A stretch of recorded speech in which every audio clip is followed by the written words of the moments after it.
السلام عليكم ورحمة الله وبركاته. هوين إذا دلنا يرتاهي وحيترين قبل أيان هاي وحن كل عي حمان وشيداني قرحيي ووحن برتبة تريسيجدا وحن سمي بيترين نسكت أيو سيجدي وانقور سدين إمي كلا بس أنا أيان غير لا هاي لكن ولي وحوم دالين وحن أركي بيتري أمان إسكو أركي إن المرك قار marka ninkayga uu galmooday inay biyuhu ay dubiga soo noqonayaan waxaanaad uga wareersanahay bay tiriin inay siigadu ay dhibaatay kaysatay sababtaasina ay tahay sababta ugu weyn ee uu raan u qaadi lahaay marka inaad ila soo tala bixisaan baan doonayaa bay tiriin aad bay u maasantahay haddii jawaabta haweeneyda aynu u nimaadno siigada haddii haweeneydu ay siigaysato ama ninkuba uu siigaysto si toosa uma dhaawacaan ama uma baabiyaan ugxanta ama manida ninka yacni nafaqadeeda ma baabiiso laakiin waxa dhaca nuglaansho inay timaado meesha nuglaanshahaas oo sameyn kara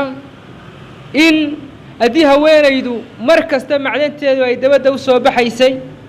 inay nafaqooyinkii jidhku ay isbedelaan inay hormoonaadku ay isbedelaan inay saameyn ku yeelato sidoo kale cuntooyinka ay qaadanaysaa ama dietka isticmaalayso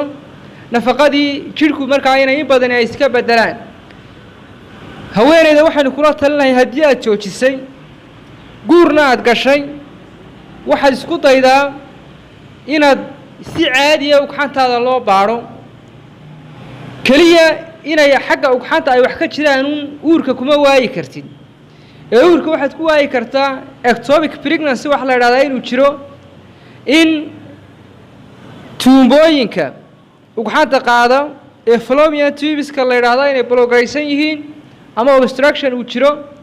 way dhici kartaa waxa kale oo dhici kara waxa lagu waayi karaa uurka in nafaqada ugxanta lafteeda in la eego markaasi waxa soo dhan loo kala saaro ma tuumbooyinka xidhan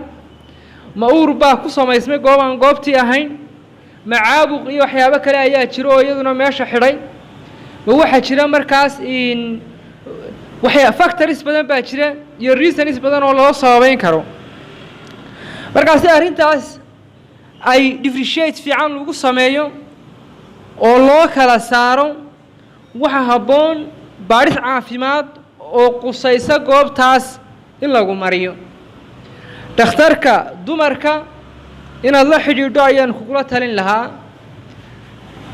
laakiin mararka qaar waxaa jirta cillado iska temporary oo haweenaydu ay dhasho intay muddo dhalmada ay weydo markaas intaasaynu ugu soo ururinaynaa talada.